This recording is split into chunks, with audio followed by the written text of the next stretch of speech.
রূপনগরের সবুজ বনের পাশে বয়ে চলা আঁকাবাঁকা কালিন্দী নদীর তীরে একটি জীর্ণ কুটিরে বাস করত দুই পরম বন্ধু, আকাশ এবং শাইন।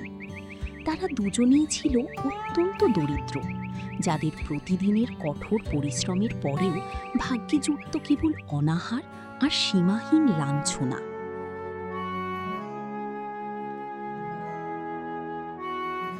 সায়েম রে, আজকেও তো সকালে সূর্যটা মাথার ওপরে উঠে গেল, কিন্তু আমাদের এই শূন্য কপালটার কোনো পরিবর্তন তো দেখলাম না। পেটের ভেতর খিদের আগুনটা কেমন করে জ্বলছে তা কেবল ওপরওয়ালাই ভালো জানেন। আমাদের এই দুঃখের দিন কি কখনো শেষ হবে না? শান্ত হ আকাশ, ভেঙে পড়িস না বন্ধু। ওপরওয়ালার উপর ভরসা রাখ, তিনি কোনো না কোনো ব্যবস্থা অবশ্যই করবেন।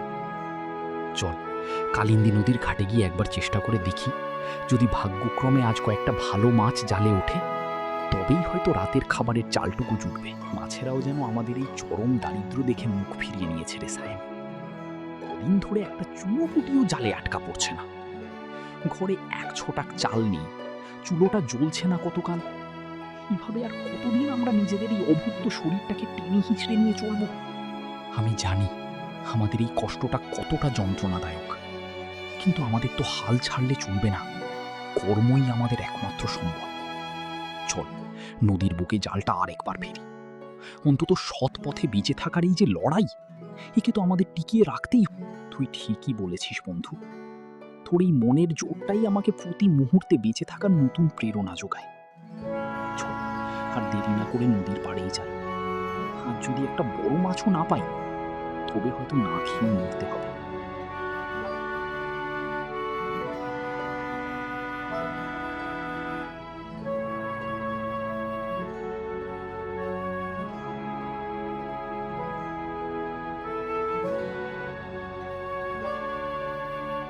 দুই বন্ধু কালিন্দী নদীর তীরে এসে তাদের জীর্ণ জালটি গভীর জলের বুকে ছুঁড়ে দিয়ে এক বুক আশা নিয়ে অপেক্ষা করতে লাগলো। দেখলে তো সাহেব, আমাদের কপালটাই এমন পোড়া যে এই নদীও আমাদের দিকে একটু করুণার দৃষ্টিতে তাকাচ্ছে না। এখন আমরা কি করব? নিজের ভাগ্যকে এভাবে দোষিস না আকাশ। হয়তো আমাদের ধৈর্যের আরো বড় কোনো পরীক্ষা নিচ্ছেন সেই সর্বশক্তিমান। চল এই ভাঙা মন নিয়ে এখানে বসে না থেকে গ্রামের বড় হাটের দিকে যাই, যদি কারো কোনো ভারী কাজ করে দিতে পারি। এই ক্ষুধার্ত শরীরে কি আর ভারী কাজ করার মতো শক্তি অবশিষ্ট আছে রে সায়েম? পা দুটো যেন আর চলতেই চাইছে না।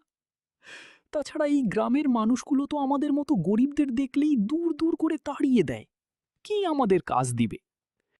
কেউ কাজ না দিলেও আমাদের চেষ্টা তো থামানো যাবে না। চেষ্টা না করলে তো এমনিতেও না খেয়ে মরতে হবে।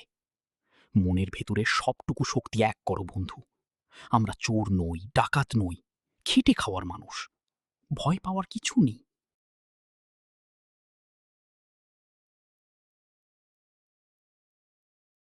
ক্ষুধার তাড়নায় কাতর হয়ে দুই বন্ধু ধীর পায়ে গ্রামের প্রভাবশালী এবং নিষ্ঠুর জমিদার দর্পনারায়ণের আলিশান প্রাসাদের দিকে রওনা হল। জমিদার দর্পনারায়ণ ছিলেন অত্যন্ত লোভী ও অত্যাচারী এক ব্যক্তি, যিনি গরিবদের ওপর নির্যাতন করতে বিন্দু মাত্র দ্বিধাবোধ করতেন। ওরে তোরা এই সাত সকালে আমার প্রাসাদের সামনে দাঁড়িয়ে আমার চারপাশের বাতাস নষ্ট করছিস কেন? তোদের মতো ভিখারিদের তো এখানে আসার কোনো অধিকার নেই। দূর হ এখান থেকে। তোদের এই ছেঁড়া জামা কাপড় দেখলে আমার ঘেন্না লাগে। কোনো কাজ নেই এখানে। হুজুর, দয়া করুন, আমরা গত দুদিন ধরে এক মুঠো অন্নও পেটে দিতে পারিনি। খিদের জ্বালায় আমাদের প্রাণ যায় যায়। আপনার এই বিশাল বাগানে বা খামারে আমাদের যে কোনো একটু কাজ দিন হুজুর। আমরা জান প্রাণ দিয়ে খাটব, শুধু একবেলার খাবার দিন। কাজ দেব তোদের মতো অলস অপদার্থ জেলের বাচ্চাদের? তোদের কি আমার এই রাজকীয় প্রাসাদের কাজ করার কোনো যোগ্যতা আছে? আমার এখানে কাজের লোক অনেক আছে। তোদের মতো ভিখারিদের বসিয়ে খাওয়ানোর মতো ফালতু টাকা বা দয়া আমার নেই। জলদি বিদায় হ। হুজুর, আমরা অলস নই। আপনি যা কাজ দেবেন আমরা তাই নিখুঁতভাবে করব। আমাদের একটুখানি করুণা করুন। আমরা কোনো দয়া বা দান ভিক্ষা চাচ্ছি না হুজুর, শুধু আমাদের পরিশ্রমের বিনিময়ে এক মুঠো ভাতের সংস্থান করতে চাচ্ছি, আমাদের ফিরিয়ে দেবেন না। আবার মুখের ওপর কথা বলিস, আর কখনো যেন তোদের মুখ না দেখি।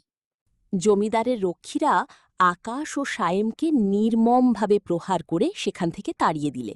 তারা ভাঙা মন নিয়ে নদীর পাড়ে ফিরে এলো। তারপর দুই বন্ধু কালিন্দী নদীর তীরে বসে তাদের অপমানের কষ্ট ভুলতে আবারও সেই জীর্ণ জালটি নদীর উত্তাল তরঙ্গে ছুঁড়ে মারল। শক্তি দিয়ে জালটি পাড়ে তুলতেই দেখল যে জালের ভেতর কোনো সাধারণ মাছ নয়, বরং এক অপূর্ব সোনার মাছ ছটফট করছে। তারপর সেই অদ্ভুত সোনার মাছটি হঠাৎ অলৌকিক উপায়ে মানুষের ভাষায় কথা বলে উঠলে দুই বন্ধু চরম বিস্ময়ে হতবাক হয়ে গেল। হে সৎ মৎস্যজীবী বন্ধুদ্বয়, দয়া করে আমার প্রাণ ভিক্ষা দাও। আমাকে এই জালের বন্দিদশা থেকে মুক্ত করে আবার নদীর জলে ফিরিয়ে দাও। আমি কোনো সাধারণ মাছ নই, আমি হলাম এই কালিন্দী নদীর তলদেশের এক মায়াবী জলপরী। তোমাদের এই সততা দেখে আমি অত্যন্ত মুগ্ধ হয়েছি। ভয় পেও না মাছ, আমরা তোমাকে আঘাত করব না। তোমার মতো সুন্দর প্রাণীকে মেরে ফেলার মতো নিষ্ঠুর মন আমাদের নেই। তোমাদের অনেক ধন্যবাদ। এই নাও আমার পক্ষ থেকে একটি অমূল্য মায়াবী মুক্ত। এটি তোমাদের জীবনের সব দারিদ্র্য এক নিমেষে দূর করে দেবে। মাছটি তার মুখ থেকে একটি উজ্জ্বল ও দীপ্তিময় বড় মুক্ত বালির ওপর রেখে লেজ নেড়ে নদীর গভীর জলে মিলিয়ে গেল। তারপর আকাশ ও সাইম সেই মহামূল্যবান মায়াবী মুক্তটি হাতে নিয়ে শহরের এক বড় জহুরির দোকানে গিয়ে সেটি চড়া দামে বিক্রি করে দিল। সায়েম, বিশ্বাস হচ্ছে না আমার। জহুরি আমাদের এই মুক্তোর বদলে এত টাকা দিয়েছে যে আমরা এখন অনায়াসেই বড়লোক হয়ে যেতে পারব। আমাদের সেই অন্ধকারের দিনগুলো এবার শেষ হতে চলেছে বন্ধু। আমরা এখন নিজেদের একটা সুন্দর বাড়ি বানাতে পারব। হ্যাঁ আকাশ, তবে আমাদের খুব সাবধানে থাকতে হবে। এই গ্রামের লোভী জমিদার যদি কোনোভাবে জানতে পারে, তবে আমাদের বিপদ হবে। তুই শুধু শুধু চিন্তা করিস না সায়েম, এখন আমাদের আর কেউ রুখতে পারবে না। আমরা আমাদের ভাগ্য নিজেরাই বদলে দেব। দুই বন্ধু সেই টাকা দিয়ে গ্রামে এক বিশাল ও সুন্দর প্রাসাদ তৈরি করল এবং জমি কেনাবেচা করে অল্প দিনেই খুব ধনী হয়ে উঠল। তারপর গরিব জেলেদের হঠাৎ এমন রাজকীয় উত্থান দেখে লোভী জমিদার দর্পনারায়ণের মনে তীব্র হিংসা এবং গভীর সন্দেহের দানা বাঁধতে শুরু করল।